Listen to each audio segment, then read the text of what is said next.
Ada malam-malam tertentu, di mana langit terasa lebih rendah dari biasanya, di mana angin terasa lebih berat, dan di mana doa terasa lebih jauh.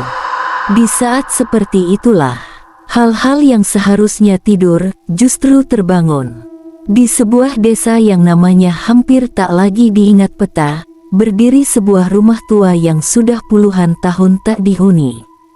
Tidak ada yang berani mendekat. Tidak ada yang berani menoleh terlalu lama. Bukan karena rumah itu angker, melainkan karena sesuatu di dalamnya belum pernah pergi. Orang-orang di desa hanya mengenalnya dengan satu sebutan, rumah yang dijaga. Mereka percaya, setiap orang yang masuk tanpa izin, tidak akan keluar sebagai manusia seutuhnya. Dan di dalam rumah itu, pernah dibuat sebuah perjanjian, bukan antara manusia dengan manusia, melainkan antara manusia dan sesuatu yang tidak pernah hidup. Inilah kisah tentang darah, janji, dan harga yang harus dibayar untuk sebuah kekuatan yang tidak seharusnya dimiliki. Dan semuanya dimulai dari satu keluarga yang terlalu penasaran untuk berpaling. Rumah itu tidak pernah benar-benar kosong. Dindingnya memang berdiri biasa, catnya mengelupas, jendelanya berdebu. Tapi ada sesuatu yang tertinggal di dalamnya, sesuatu yang tidak ikut mati bersama pemiliknya. Dimas berdiri di depan rumah itu sambil memegang kunci yang dingin di tangannya. Ini cuma rumah tua, gumamnya pelan. Padahal jauh di lubuk hatinya, ia tahu itu bohong. Rumah warisan kakeknya berdiri di ujung desa, terpisah oleh jalan tanah dan kebun yang tak lagi terurus. Tak ada tetangga dekat, tak ada suara, hanya angin dan bau lembab. Begitu pintu dibuka, bau kayu lapuk langsung menyambut. Kriet, suara engsel tua memekik panjang. Langkah Dimas masuk perlahan. Setiap papan lantai yang diinjak mengeluarkan suara krek-krek, seperti keluhan rumah itu sendiri. Matanya menyapu ruangan, kosong, tapi terasa penuh. Langit-langit rumah itu tinggi, dan di tengah ruangan ada lukisan lama tergantung miring. Gambar keluarga yang wajahnya sudah pudar, tapi mata mereka masih jelas. Terlalu jelas. Malam itu, Dimas memutuskan menginap. Ia menaruh tas di salah satu kamar, lalu duduk di kasur tua. Bau apek kasur membuatnya ingin segera berdiri, tapi kelelahan mengalahkan rasa takut.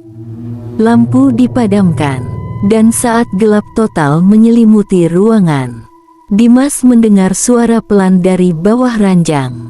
Nafas, bukan suara angin, bukan suara tikus, tapi nafas, seperti ada sesuatu berbaring tepat di bawah tempat ia tidur.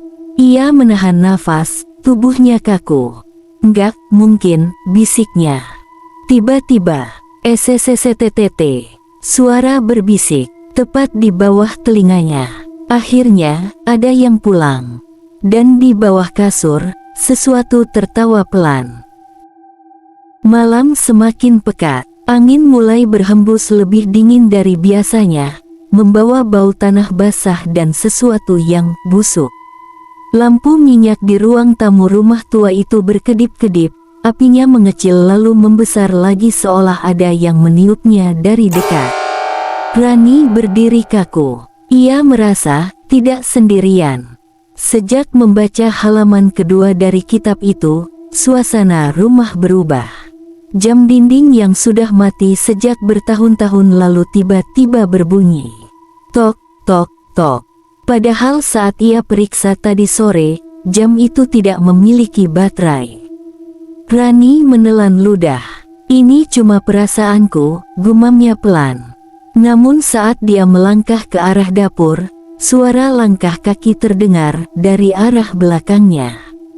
Pelan, berat, tidak tergesa. Ia membalikkan badan. Tidak ada siapa-siapa, tapi bau busuk itu semakin kuat.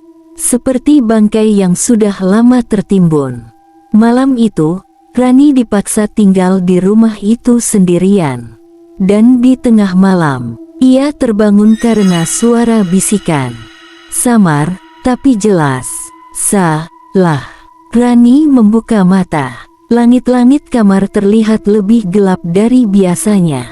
Bayangan lemari tampak lebih tinggi, menjulang aneh, seolah bentuknya berubah.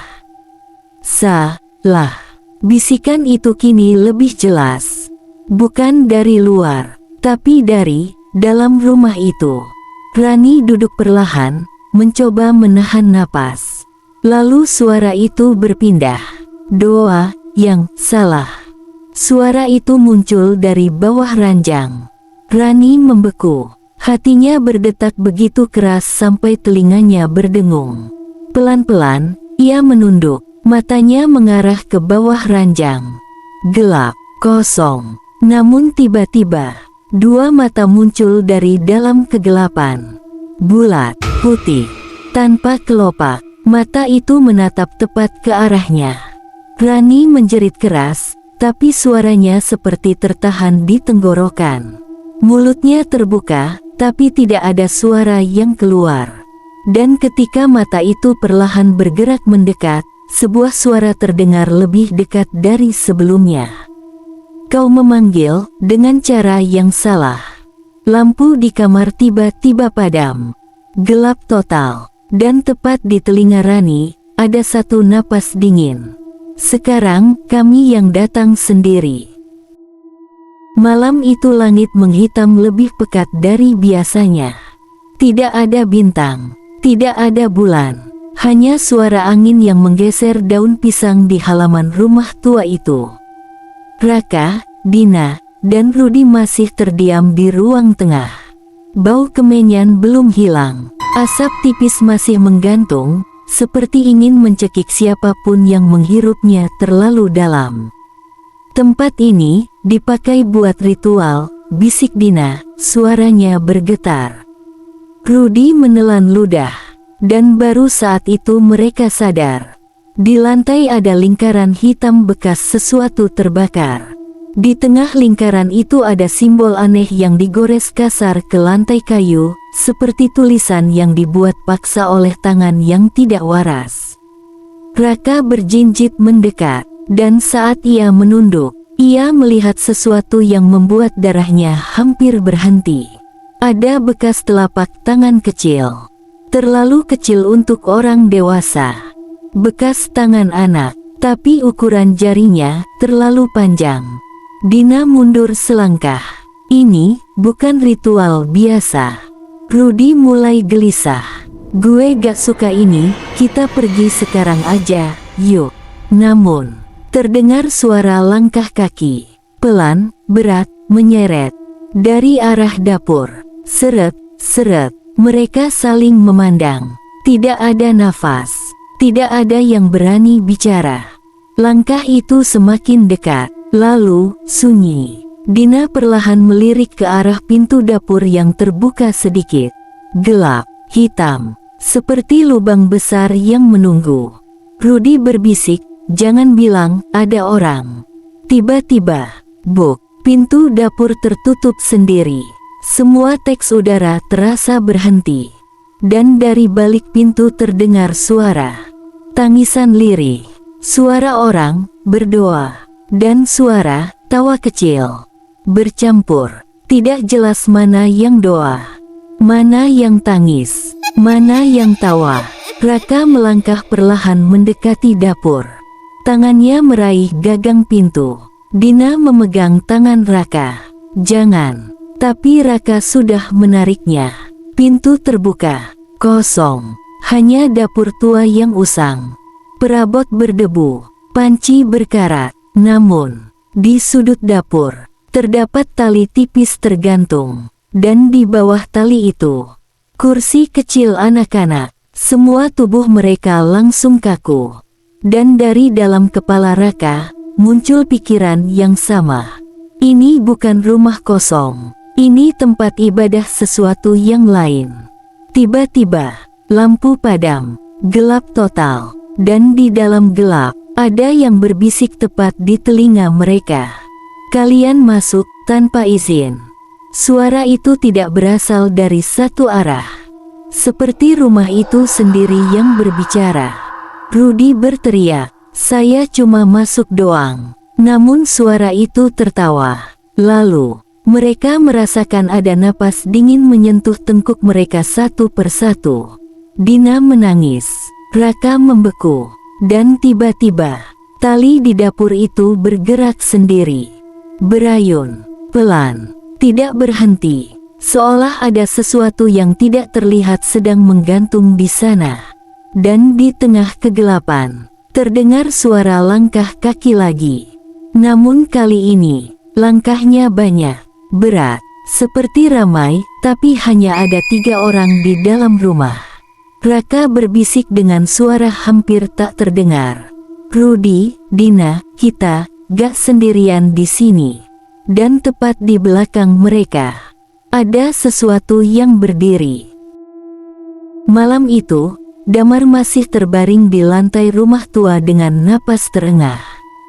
Bau tanah basah dan kemenyan memenuhi hidungnya, bercampur dengan aroma anyir yang tak bisa ia jelaskan. Rumah itu terasa semakin sempit, semakin berat, seolah sedang menekannya dari segala arah. Ia duduk perlahan, lentera di sudut ruangan menyala kecil, apinya tidak stabil. Bayangannya di dinding bergerak tidak wajar, seperti menari pelan tanpa mengikuti gerak tubuhnya. "Ini hanya mimpi," gumam Damar lemah. Namun suara dari lantai kayu langsung menyahut, pelan tapi jelas. "Ini warisan." Damar membeku. Ia menoleh ke arah suara itu. Di pojok ruangan, nenek itu kembali duduk bersila. Matanya tidak berkedip, bibirnya tersenyum tipis, terlalu tipis untuk manusia. "Kau sudah mencium baunya, Damar," ucapnya. "Bau tanah lembab, bau darah lama, bau janji yang belum lunas." Damar bangkit berdiri. "Aku tidak pernah membuat janji apapun." Nenek itu terkekeh, suara tawanya seperti batang kayu patah satu persatu. "Bukan kau," katanya, "tapi darahmu." Keesokan harinya, dengan kepala masih berat, Damar mengikuti nenek itu keluar rumah. Ia bahkan tidak tahu kenapa kakinya mau melangkah bersamanya, seolah ada sesuatu di dalam dirinya yang mengenali jalan itu. Mereka berjalan melewati hutan kering, menuju area yang tak pernah ia lihat di peta manapun. Sebuah ladang, tapi bukan ladang biasa. Tanahnya hitam pekat, tidak ada tanaman, tidak ada rumput, yang ada hanya gundukan-gundukan kecil, seperti tanah kuburan. Damar menelan ludah. "Ini kuburan." Nenek itu menggeleng perlahan. "Ini ladang persembahan." Angin tiba-tiba berhenti. Hutan sunyi. Nenek itu menunjuk satu gundukan tanah. "Dulu, disinilah leluhurmu meletakkan orang pertama." Dada Damar terasa sesak. "Orang pertama." Nenek itu berdiri lebih dekat ke Damar. Matanya kini seperti lubang gelap tanpa dasar. "Orang pertama yang dipersembahkan, agar keluargamu tidak hidup miskin. Agar mereka tidak kelaparan. Agar mereka tidak mati perlahan." Damar gemetar. "Jadi, ini pesugihan." Nenek tersenyum tipis. "Ini bukan pesugihan," bisiknya. "Ini kontrak darah." Angin mulai berdesir lagi. Tapi bukan angin biasa, suara yang dibawanya terdengar seperti bisikan banyak orang sekaligus. Damar menoleh setiap arah. Di balik pepohonan, tampak siluet-siluet hitam. Berdiri, diam, mengawasi. Wajah mereka tidak jelas, tapi mata mereka kosong. "Mereka siapa?" tanya Damar pelan. Nenek itu menjawab tanpa menoleh. "Mereka yang dulu diserahkan. Mereka yang sekarang menagih." Salah satu bayangan itu melangkah maju setapak. Lehernya terlalu panjang, kepalanya miring seolah patah. Dan ia membuka mulut, Namun suara yang keluar bukan suara manusia. Giliranmu hampir tiba. Damar mundur dengan tubuh gemetar. Aku tidak mau terlibat, aku tidak pernah minta ini. Tanah di bawah kakinya tiba-tiba bergerak. Seperti nafas, retakan kecil muncul, dan dari dalam tanah keluar tangan. Putih pucat, kurus kering, bergetar. Jari-jarinya menggenggam tanah, lalu menarik diri mereka keluar pelan-pelan. Damar menjerit tertahan. Pak, pakaiannya. Yang muncul bukan tubuh utuh, tapi hanya setengah badan. Wajah rusak, setengah tertimbun tanah. Mulutnya membuka dan menutup seperti ikan kehabisan air. Aku, dulu, seperti kamu. Damar jatuh terduduk. Nenek itu tidak mencegah. Ia hanya berdiri, menonton. Ini yang terjadi jika garis darah berhenti memberi makan. Tangan-tangan lain mulai bermunculan dari tanah. 1, 2, 3. Bisikan mereka menyatu, bergetar di udara. Beri kami hidup, atau ikut tertanam bersama kami. Saat matahari mulai turun, langit berubah menjadi warna merah suram. Nenek itu mendekat ke Damar dan menyentuh dadanya tepat di jantung. Dentuman kuat terasa. Malam ini, katanya pelan, kau akan melihat apa yang diwariskan padamu. Tiba-tiba dunia terasa berat. Pandangan Damar kabur. Suara hutan semakin jauh. Hal terakhir yang ia lihat sebelum jatuh tak sadarkan diri adalah tanah ladang itu terbuka lebih lebar, memperlihatkan lubang besar dan gelap di dalam bumi. Dan dari dalam lubang itu, sepasang mata merah menatapnya. Hujan turun sejak sore, tapi bukan hujan biasa. Hujan itu terasa berat, pekat, seolah membawa bau tanah kuburan yang baru digali. Damar berdiri di depan rumah tua itu. Rumah yang dulunya dianggap kosong. Padahal mereka hanya menunggu. Lampu minyak masih menyala di dalam, redup dan kekuningan. Dari luar, jendela terlihat seperti mata tua yang setengah tertutup, mengawasi setiap orang yang lewat. Di tangannya, Damar masih memegang kain hitam pemberian Maksari. Dan di dalam kepalanya, suara itu semakin jelas. Kalau kamu mau kebenaran, masuk. Pintu rumah tidak dikunci. Ia didorong, dan terbuka sendiri dengan suara panjang menyayat telinga. Greekkk. Bau dupa langsung menyergap. Bau bunga layu. Bau tanah basah. Dan bau sesuatu yang busuk, tapi manis. Di dalam ruang tamu, lebih banyak lilin dinyalakan. Tapi kali ini, lilin-lilin itu disusun membentuk lingkaran besar di lantai. Dan di tengah lingkaran itu, ada seseorang berlutut, diselimuti kain putih dari kepala sampai kaki. Jantung Damar seperti dipukul dari dalam. Siapa itu? Bisiknya. Suara tua terdengar dari sudut ruangan. Sudah sampai di bagian yang tidak bisa kamu tolak lagi. Maksari muncul dari balik tirai. Tapi wajahnya berbeda. Lebih pucat, lebih kosong. Kalau kamu mau tahu siapa ibumu sebenarnya, kamu harus lihat ritual ini sampai selesai. Damar ingin mundur, ingin pergi. Tapi kakinya terasa berat, seperti lantai menahannya. Orang dalam kain putih itu mulai bergerak, pelan, gemetan, seperti menggigil. Dari balik kain, terdengar suara terkekeh. Damar, suaranya serak. Masih hidup juga kamu? Damar tertegun. Ia mengenal suara itu. Pak, bisiknya. Maksari tersenyum tipis. Itu ayahmu. Dunia terasa berhenti. Orang itu membuka sedikit kain di wajahnya. Dan benar, itu ayahnya. Tapi matanya, bukan mata ayah yang ia kenal. Matanya merah. Senyumnya terlalu lebar. Bibirnya pecah-pecah. Aku sudah lama mati, Mar, bisik ayahnya. Damar mundur setapak. Kalau ayah sudah mati, kenapa ada di sini? Maksari tertawa kecil. Kematian bukan akhir bagi orang yang sudah bersumpah. Ia mengangkat tangan. Lilin-lilin di lantai menyala lebih terang. Dan dari bawah kain putih, tubuh ayah Damar mulai bergetar, bukan gemetar biasa. Seolah ada sesuatu yang menggeliat di dalam tubuhnya. Perjanjianku, ayahnya berbisik terputus-putus. Belum lunas. Lantai mulai terasa hangat di telapak kaki Damar. Ia sadar, ada garis merah dilukis di antara lilin-lilin itu. Bukan cat, darah. Maksari melangkah ke tengah lingkaran. Biar aku ceritakan sesuatu yang tidak pernah kau dengar, Damar. Ia menatapnya dalam-dalam. Ibumu dulu, bukan korban. Dia pelaku. Damar terdiam. Ibumu yang menyarankan ayahmu masuk ke kelompok ini.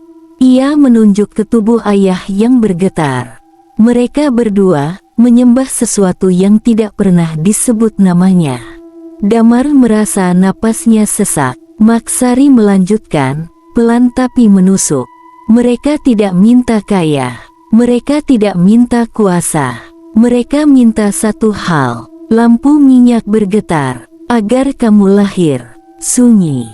Detik itu juga, suara gemeretak terdengar dari dinding rumah. Seperti kuku panjang yang menyeret kayu dari dalam. Lilin-lilin meredup, dan suara dari kegelapan terdengar. Dalam, berat, bukan suara manusia. Dia sudah datang. Maksari menoleh ke sudut ruangan. Waktunya ritual terakhir dimulai. Ayah Damar menjerit tanpa suara. Mulutnya terbuka, tapi yang keluar bukan suara, melainkan asap hitam tipis. Dinding rumah mulai menghitam. Jam dinding berhenti. Maksari menoleh pada Damar. Kalau kau tetap berdiri di situ, kau akan jadi penggantinya. Damar gemetar. Maksari mendekat, tak lagi berbisik. Berucap tepat di depan wajahnya. Apa kamu siap melanjutkan keluargamu? Dan pada saat yang sama, di balik pintu belakang rumah, terdengar langkah kaki pelan. Tidak satu, banyak. Warna kegelapan di dinding mulai membentuk bayangan-bayangan manusia tanpa wajah. Mereka berdiri, menunggu, mengelilingi, dan di kepala Damar, suara itu kembali. Lebih dekat, lebih nyata, lebih lapar, masuk ke lingkaran. Angin malam tiba-tiba berhenti. Bukan tenang, tapi mati. Daun-daun yang sebelumnya berbisik di luar jendela kini terdiam, membeku seperti waktu yang berhenti sepersekian detik. Rumah tua itu seolah ditahan nafasnya oleh sesuatu yang tak terlihat. Rani berdiri di lorong, masih memegang kalung hitam milik almarhum ibunya. Dari dapur, suara sendok beradu masih terdengar. Kletak, kletak, kletak. Bukan jatuh, tapi seolah dipukul pelan oleh tangan kasar. Bu, panggil Rani lirih. Tak ada jawaban. Lampu flicker. Mati, hidup, mati lagi.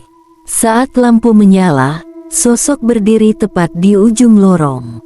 Bukan ibu, bukan ayah, bukan arwah yang dikenalnya.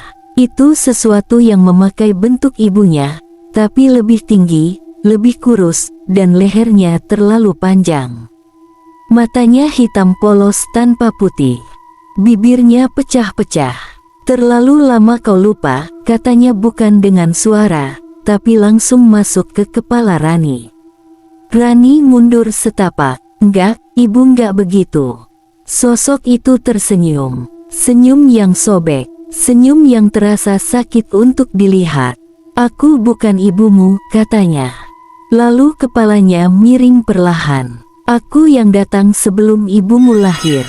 Lantai berderit. Langkah kaki terdengar dari atas. Pelan. Teratur. Berat. Rani ingat, rumah ini tidak pernah punya lantai atas. Tapi suara itu nyata. Ia menengadah perlahan ke langit-langit yang mulai menggelembung seperti plastik dipanaskan.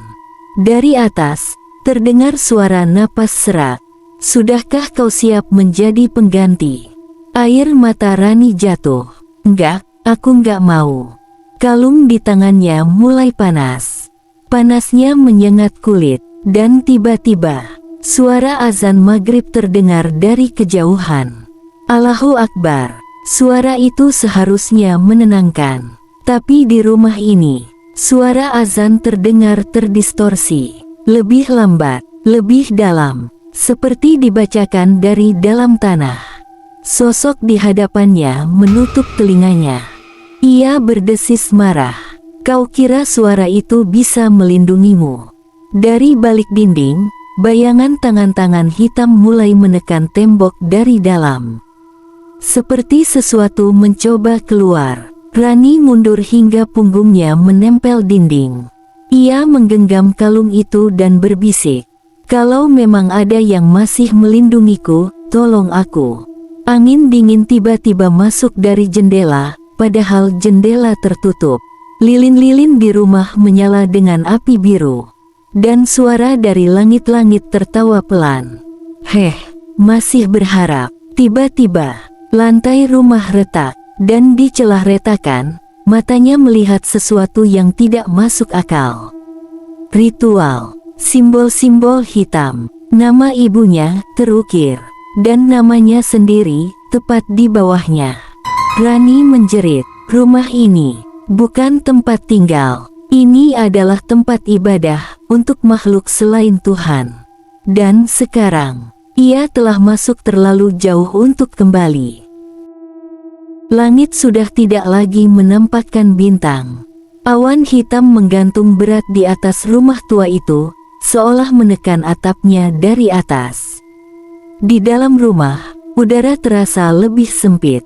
Dingin bukan karena angin, tapi karena sesuatu yang tidak terlihat sedang bergerak. Arif berdiri di depan pintu yang selama ini selalu terkunci. Pintu itu terletak di ujung lorong belakang. Kayunya hitam, mengelupas, penuh bekas goresan seperti pernah dicakar dari dalam. Nenek pernah berkata, "Jangan pernah buka pintu itu, siapapun kamu." Tapi kini suara itu kembali muncul di kepalanya. Ketukan, bukan dari luar, duk duk duk. Dari balik pintu, Arif menelan ludah. Tangannya berkeringat saat menyentuh gagang pintu. Dingin, lebih dingin dari udara malam. Pelan, ia memutar gagangnya. Klik, pintu terbuka. Ruangan itu bukan kamar, itu altar. Lilin hitam menyala meski tak ada angin. Bau kemenyan begitu pekat. Di lantai terlukis lingkaran merah tua yang sudah mengering, bukan cat. Terlalu bau, terlalu berkarat aromanya. Di tengah ruangan ada kain hitam besar yang menutupi sesuatu. Arif mendekat dengan langkah gemetar. Tangannya terulur, menarik kain itu perlahan, dan yang terlihat membuat jantungnya hampir berhenti. Sebuah kerangka manusia, masih terbalut kain kafan yang sudah menguning. Di dadanya, tertancap paku besar berwarna hitam. Dan di tengkoraknya, tergores simbol yang sama persis dengan lambang yang Arif lihat di buku terlarang. Ia mundur setapak. Apa ini?" bisiknya. Tiba-tiba, lilin-lilin di sekeliling ruangan padam bersamaan. Hanya tersisa satu cahaya merah yang muncul dari sudut ruangan. Arif menoleh perlahan ke sana. Di pojok ruangan berdiri sosok tinggi, memakai jubah hitam lusuh. Rambutnya panjang, basah, menempel di wajahnya. Matanya tidak seperti mata manusia. Kosong, hitam, dalam, dan bibirnya bergerak pelan. "Kamu sudah melihat apa yang seharusnya tidak kamu lihat." Arif mundur dengan napas tercekat. Siapa kamu?" Makhluk itu melangkah ke depan tanpa suara. "Aku adalah sumpah keluarga ini. Aku adalah perjanjian yang diwariskan. Aku adalah alasan rumah ini masih berdiri. Arif membentur dinding. Jantungnya hampir pecah. Ini bukan rumah, bukan tempat orang hidup. Makhluk itu tersenyum, penuh kebencian. Kamu benar. Ia menunjuk kerangka di tanah. Itu ayahmu. Kata-kata itu menghantam Arif lebih keras dari apapun. Tidak, Arif berbisik. Ibuku bilang ayah pergi kerja keluar kota. Makhluk itu terkekeh rendah. Suara tawa yang terdengar seperti tulang digesek. Tidak, ayahmu tidak pergi. Ia mencondongkan wajahnya ke arah Arif. Dia dijadikan bagian dari perjanjian. Lantai mulai bergetar halus. Dinding berderit. Dan di belakang pintu, terdengar suara langkah kaki lain. Lebih dari satu. Pelan, teratur, seperti barisan sesuatu. Di telinga Arif, bisikan itu terdengar lagi. Sekarang, giliranmu. Malam terasa terlalu sunyi di rumah tua itu. Jam dinding berdetak pelan, tapi jarum panjangnya tak bergerak. Lampu minyak di sudut ruangan redup, apinya bergetar seolah takut pada sesuatu yang tak terlihat. Rina duduk bersandar di dinding, memeluk lututnya. Napasnya pendek, tangannya dingin. Sejak menemukan ruang bawah tanah itu, pikirannya tak pernah lagi tenang. Di lantai, lambang hitam yang dulu mereka lihat kini tampak semakin jelas, seolah ditarik ulang oleh tangan tak terlihat. Lingkaran besar, garis-garis patah, dan simbol aneh yang menyerupai manusia bersujud tapi kepalanya terbalik. Angin tiba-tiba masuk dari celah jendela. Lampu minyak berkedip, lalu padam, gelap. Bukan gelap biasa, tapi tebal, lengket, seperti kegelapan yang bisa disentuh. Rina berdiri perlahan. Halo, suaranya pecah. Dari arah tangga menuju ruang bawah tanah, terdengar bunyi. Kerk, kerk, kerk. Seperti kayu tua yang diinjak. Ada yang naik, langkahnya lambat, berat, seperti menyeret sesuatu. Setiap langkah membuat lantai bergetar pelan. Rina mundur satu langkah. DUKK. Langkah itu semakin dekat. Rina meraba dinding, mencari saklar lampu. Jemarinya gemetar. Keringat dingin mengalir dari pelipis. Akhirnya, klik, lampu menyala. Dan tepat di ujung tangga, berdiri sosok itu. Seorang perempuan tua. Rambutnya panjang, kusut menutupi hampir seluruh wajah. Bajunya putih, tapi penuh noda hitam seperti darah kering. Tangannya panjang, jarinya bengkok seperti akar pohon mati. Matanya kosong, hitam penuh, tidak memantulkan cahaya. Rina tak bisa berteriak. Perempuan itu tersenyum. Bibirnya pecah-pecah, tapi senyumnya terlalu lebar untuk wajah manusia. Dia membuka mulut, dan suara yang keluar bukan suara manusia. Terdengar seperti lusinan suara berbisik bersamaan. Malam ini, sudah tiba waktunya. Tiba-tiba dari arah dapur terdengar suara keras. BRUKK. Seperti lemari jatuh. Rina tersentak, menoleh. Dan saat menoleh kembali, perempuan itu sudah hilang dari anak tangga. Lampu kembali redup, lalu terdengar suara di belakang Rina. Napas panjang, berat, tepat di telinganya. Kau terlambat. Rina menjerit sekencang yang ia bisa. Dan dari lantai, simbol hitam itu mulai mengeluarkan cairan pekat. Bukan air, bukan darah, tapi sesuatu yang lebih kental, lebih gelap. Mengalir perlahan, membentuk tangan-tangan kecil. Mencari sesuatu, mencari dia. Di luar, angin berhembus keras. Pohon-pohon berdecit seperti orang merintih. Dan dari tanah, terdengar suara lirih, seperti doa yang dibaca terbalik. Malam itu, Rina sadar satu hal. Ia tidak hidup di rumah kosong.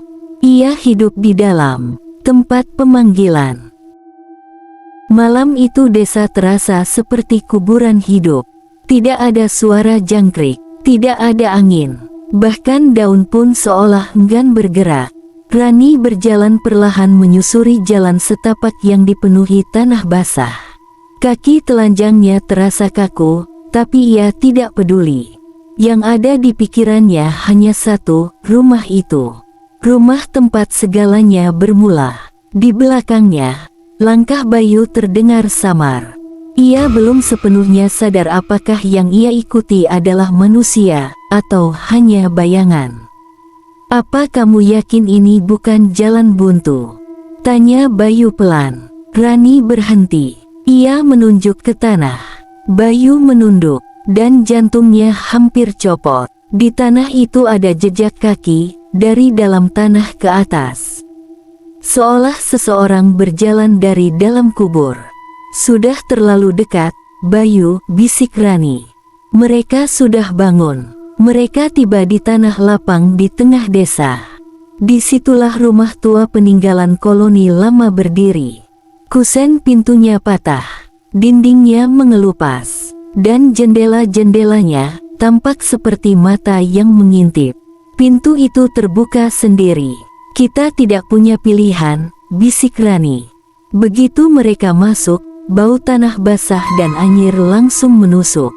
Di tengah rumah, ada karpet merah tua. Bukan dari kain, tapi dari darah yang sudah kering sejak entah kapan.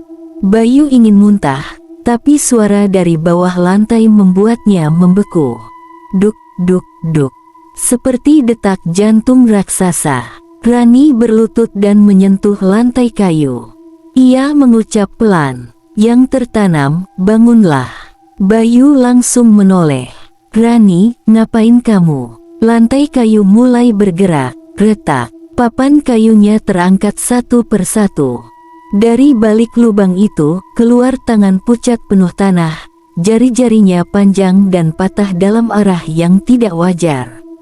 Bayu menjerit tertahan. Suara dari bawah tanah terdengar seperti banyak mulut berbicara bersama.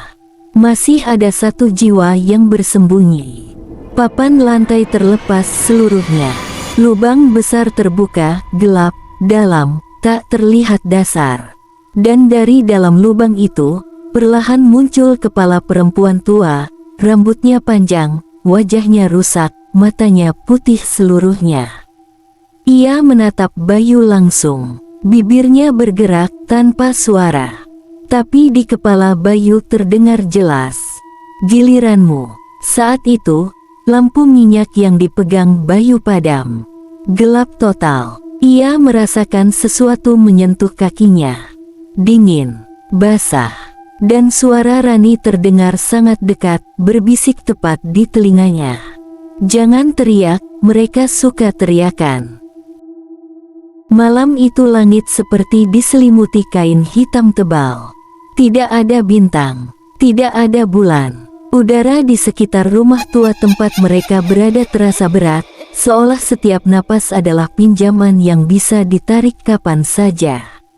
Raka, Dani, dan Bu Sari berdiri di ruang utama rumah itu. Lilin-lilin hitam menyala mengelilingi sebuah lingkaran berisi simbol-simbol aneh yang digambar dengan darah. Raka menelan ludah. "Ibu, kalau ritual ini gagal, apa yang terjadi?" Bu Sari tidak langsung menjawab. Tangannya sibuk menyusun jimat-jimat tua di sekeliling lingkaran. "Kalau gagal, tidak ada yang bisa keluar dari sini." Suara angin tiba-tiba berderit di antara celah dinding kayu. Rumah itu mengeluarkan bunyi seperti erangan panjang. Dani memegang senter erat-erat. Matanya menatap setiap sudut ruangan yang gelap. "Aku nggak nyaman, rasanya ada yang berdiri di belakang kita." Raka ingin menoleh, tapi Bu Sari langsung berbisik tegas. "Jangan pernah menoleh saat pemanggilan dimulai." Dani menelan ketakutannya. Kemudian Bu Sari berdiri di tengah lingkaran. Ia mulai melantunkan mantra dalam bahasa yang tidak dikenali siapapun. Suara itu dalam, berat, seperti lebih dari satu suara keluar dari mulutnya. Lantai mulai bergetar pelan. Udara semakin dingin. Lilin-lilin hitam mulai berkedip tanpa padam. Bayangan mereka di dinding mulai bergerak. Bukan mengikuti tubuh, tapi bergerak sendiri. Raka melihat bayangannya mengangkat kepala, padahal tubuhnya tidak bergerak. Dan bayangan itu tersenyum. Tiba-tiba, bau amis menusuk hidung. Seperti darah yang dibiarkan basi. Dari sudut ruangan, dinding kayu mulai tampak basah. Ada cairan hitam menetes, semakin banyak, seperti merembes dari dalam tembok. Dani berbisik hampir menangis. Itu apa? Bu Sari menghentikan mantranya sejenak. Dia sudah dekat. Langit-langit rumah terdengar diketuk. Perlahan, berat, teratur. Duk, duk, duk. Seperti langkah kaki sangat berat berjalan di atas mereka. Raka memejamkan mata. Jantungnya terasa hampir pecah. Dan saat Bu Sari melanjutkan mantra terakhir, lilin-lilin padam bersamaan. Ruangan menjadi gelap total. Dalam kegelapan itu, terdengar tarikan napas panjang. Bukan dari mereka, dari sesuatu yang berdiri di tengah lingkaran. Sesuatu yang tidak menapak lantai, tapi berdiri tepat di udara. Dan pelan, suara itu berbisik. Siapa yang memanggilku? Tubuh Raka membeku. Dani menggigil. Bu Sari menggenggam jimat terakhirnya. Dan makhluk itu mulai turun perlahan dari langit-langit menuju mereka. Dengan banyak wajah, dengan tangan lebih dari 2. Dengan senyum yang terlalu lebar untuk disebut manusia. Lampu minyak di sudut rumah berkedip-kedip, api kecilnya seperti berjuang melawan angin yang tak terlihat. Raka berdiri di tengah ruang utama rumah tua itu, matanya tak berkedip sedikit pun. Keringat dingin membasahi tengkuknya, meskipun udara malam terasa menusuk dingin. Jam dinding berdetak, pelan-pelan. Dan tiba-tiba berhenti. Suara tik-tik mendadak lenyap, digantikan keheningan yang terlalu berat untuk ditanggung telinga. Di luar rumah, langkah kaki mulai terdengar. 1, 2, 3. Tidak seperti langkah manusia, lebih seperti kaki yang diseret pelan di atas tanah basah. Raka menoleh ke arah pintu kayu yang sudah lapuk. Pintu itu bergerak sedikit, seolah ada tangan tak kasat mata yang menyentuhnya dari luar. Kemudian, tok, sesuatu mengetuk, bukan dari luar, tapi dari dalam pintu. Raka mundur 1 langkah. Dadanya terasa seperti diremas tangan tak terlihat. Lalu muncul suara. Bukan suara keras, bukan suara jelas, melainkan bisikan. Dan bisikan itu ada di mana-mana. Di dinding, di langit-langit, di bawah lantai. Aku lapar. Lampu minyak redup. Api meliuk-liuk. Aku haus. Raka menelan ludah. Tangannya menggenggam pisau kecil warisan kakeknya, tapi jemarinya gemetar hebat. Kemudian pintu itu bergerak pelan-pelan, seperti engselnya sedang diseret paksa oleh waktu itu sendiri. Suara kayu menjerit panjang saat daun pintu terbuka sedikit demi sedikit. Di balik celah gelap itu, terlihat sosok, terlalu tinggi, terlalu kurus. Rambutnya menjuntai panjang, menutupi wajah. Tubuhnya tak terlihat menyentuh lantai, seperti melayang beberapa senti dari tanah. Raka mencoba mundur, tapi kakinya terasa menancap di lantai. Sosok itu melangkah masuk, tanpa suara. Diikuti sosok kedua, dan ketiga, dan keempat. Dinding rumah mulai bergetar. Kayu berderit keras, seolah bangunan tua itu tak sanggup menahan kehadiran mereka. Kemudian, dari langit-langit, terdengar suara lain. Lebih berat, lebih dalam. Waktumu hampir habis. Lampu minyak padam, gelap total. Dan di dalam gelap itu, ada yang tersenyum, sangat dekat dari wajah Raka. Angin malam berputar seperti pusaran napas makhluk yang belum mati sepenuhnya. Rumah tua itu berdiri dalam sunyi yang terlalu dalam untuk disebut tenang. Dindingnya mengelupas, jendelanya retak, lantainya penuh bercak bekas lilin hitam yang meleleh seperti air mata. Sari berdiri di tengah ruangan, sendirian, atau setidaknya ia pikir begitu. Lambang segel di lantai masih menyala samar, berdenyut seperti jantung yang dipaksa hidup kembali. Darah yang tadi ia teteskan telah mengering, berubah warna kehitaman. Ia menunduk, tangannya gemetar. "Aku sudah melakukan semuanya," bisiknya. Tiba-tiba, duk, duk, duk. Langkah kaki berat terdengar dari ruang belakang. Tidak tergesa, tidak marah. Tenang, seperti sesuatu yang sudah menunggu terlalu lama. Sari mengangkat kepalanya perlahan. Bayangannya di lantai tidak bergerak saat ia bergerak. Sebaliknya, bayangan itu berdiri, tegak, membentuk sosok dengan bahu lebar, kepala terlalu tinggi, leher yang tampak lebih panjang dari seharusnya. Bayangan itu menoleh ke arahnya. Meskipun tidak memiliki mata, Sari tahu ia sedang ditatap. Lampu minyak di sudut ruangan berkedip, cahayanya bergetar. Dan dari sudut gelap, muncullah sosok itu. Tidak sepenuhnya terlihat, tidak sepenuhnya nyata. Seperti bagian dari bayangan yang lupa kembali ke tempatnya. Suaranya tidak keras, tidak mengancam. Tapi setiap katanya menusuk tulang. "Kau telah menjalankan tugasmu." Sari tak mampu menjawab. Ia hanya berdiri, gemetar, kakinya dingin seperti batu nisan. Tapi tak ada pengabdian yang benar-benar berakhir. Sari menelan ludah. "Aku bebas sekarang, kan?" Sosok itu tertawa perlahan. Bukan suara tawa, tapi suara retakan udara. "Bebas." Cermin tua di dinding tiba-tiba pecah dengan suara keras. Refleksi Sari terdistorsi. Namun satu bayangan tidak terdistorsi. Ia berdiri di belakang Sari. Terlalu dekat, membungkuk ke arah telinganya. "Kau hanya dinaikkan tingkatnya."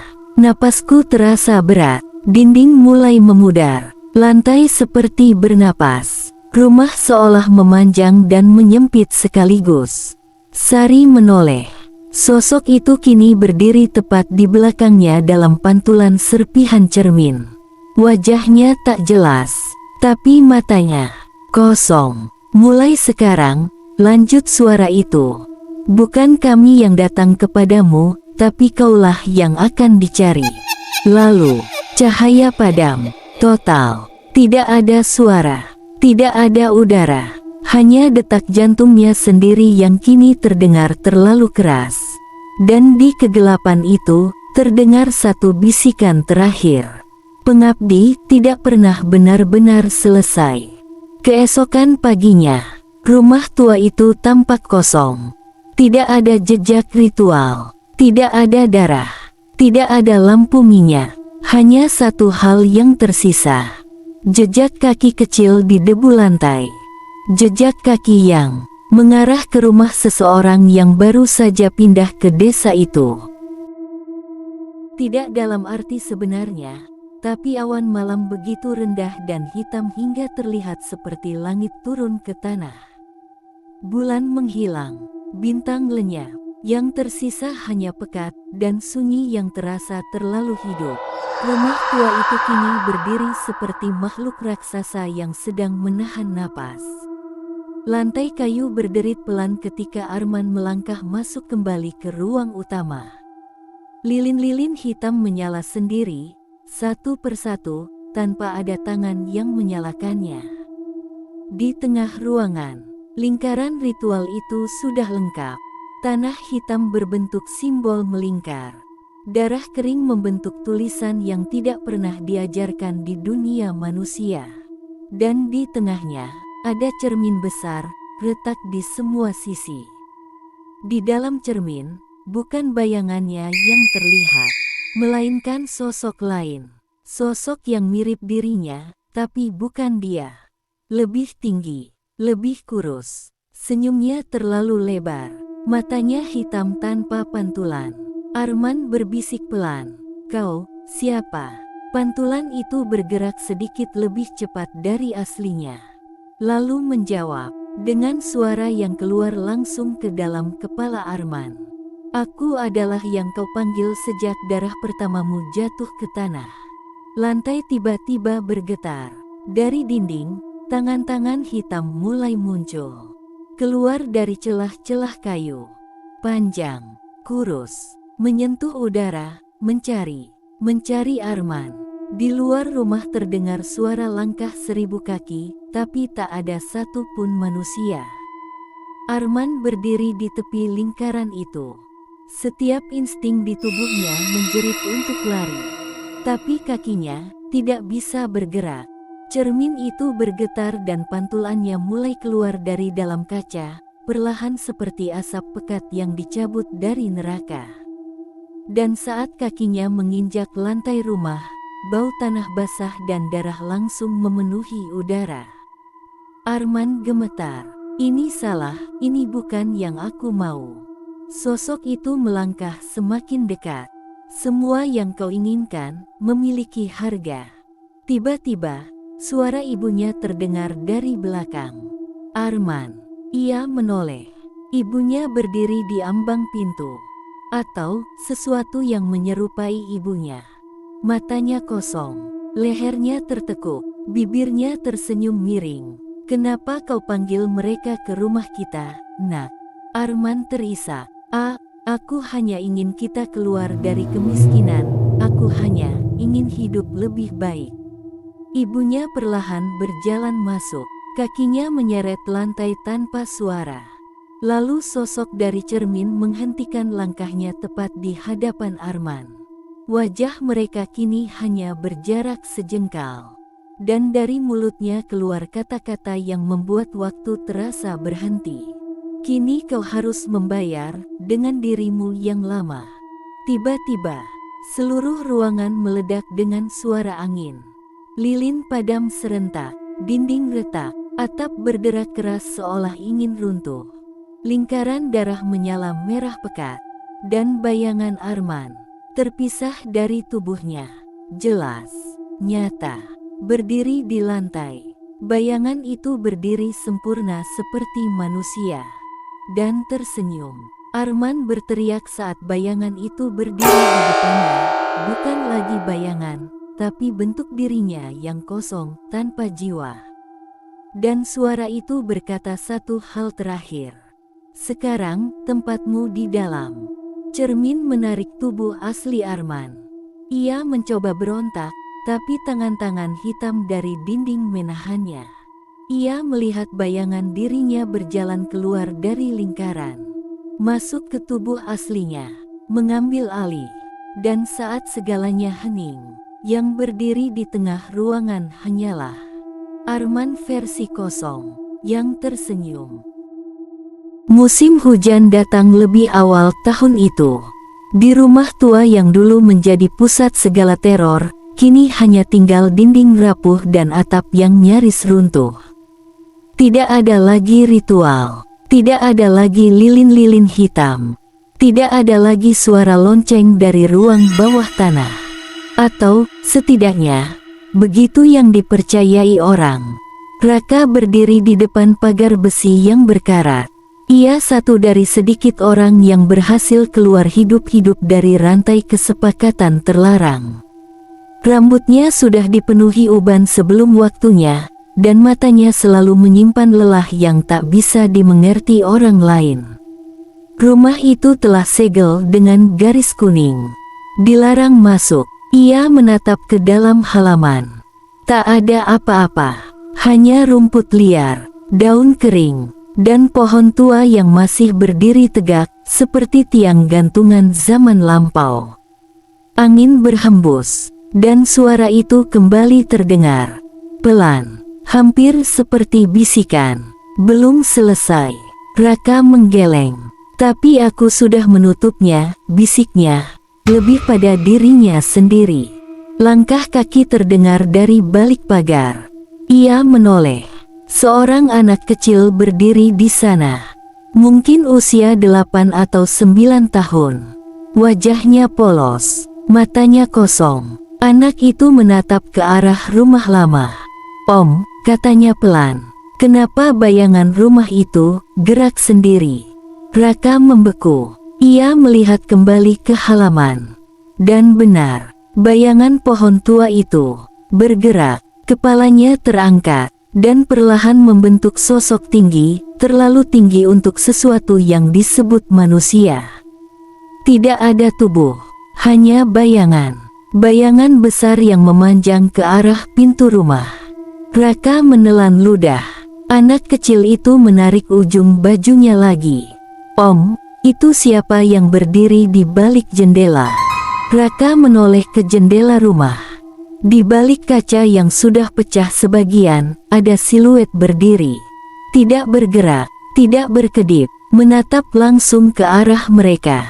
Raka menarik napas panjang, lalu berbisik. "Bukan siapa-siapa." Ia menarik tangan anak itu menjauh, menjauh dari pagar, menjauh dari rumah. Namun saat ia melangkah pergi, dari dalam rumah, suara lonceng kecil berbunyi. Satu kali, pelan, dan bisikan itu kembali terdengar. "Pengabdi baru akan lahir." Angin berhenti. Daun-daun terdiam, dan rumah tua itu tersenyum dalam gelap. Rumah itu kini kembali sunyi. Tak ada lagi bisikan dari dinding. Tak ada langkah kaki di loteng. Tak ada bayangan yang bergerak di sudut ruangan. Api yang selama ini menyala dalam ritual itu telah padam. Lilin terakhir habis. Sesajen terakhir membusuk di tanah. Namun, tidak ada yang benar-benar berakhir. Di balik tembok tua yang retak, masih tertinggal nama-nama yang belum dipanggil. Di bawah lantai yang dingin, masih terkubur simbol-simbol yang belum sepenuhnya hancur. Dan di kegelapan yang tak terlihat mata, sesuatu masih menunggu. Keluarga itu selamat. Mereka berhasil keluar hidup-hidup. Tapi tidak semua dari mereka pulang sebagai manusia yang sama. Ada yang kehilangan cahaya di matanya. Ada yang tak bisa lagi bermimpi tanpa terbangun dengan teriakan sendiri. Dan ada yang diam-diam masih mendengar suara bisikan di telinga. Tentang ritual, tentang janji, tentang darah. Dan jika suatu hari kalian melewati rumah tua yang pintunya selalu tertutup, dan jendelanya tak pernah terbuka, jangan pernah mengetuknya, karena mungkin mereka belum selesai mencari pengganti, dan ritual itu hanya tertidur.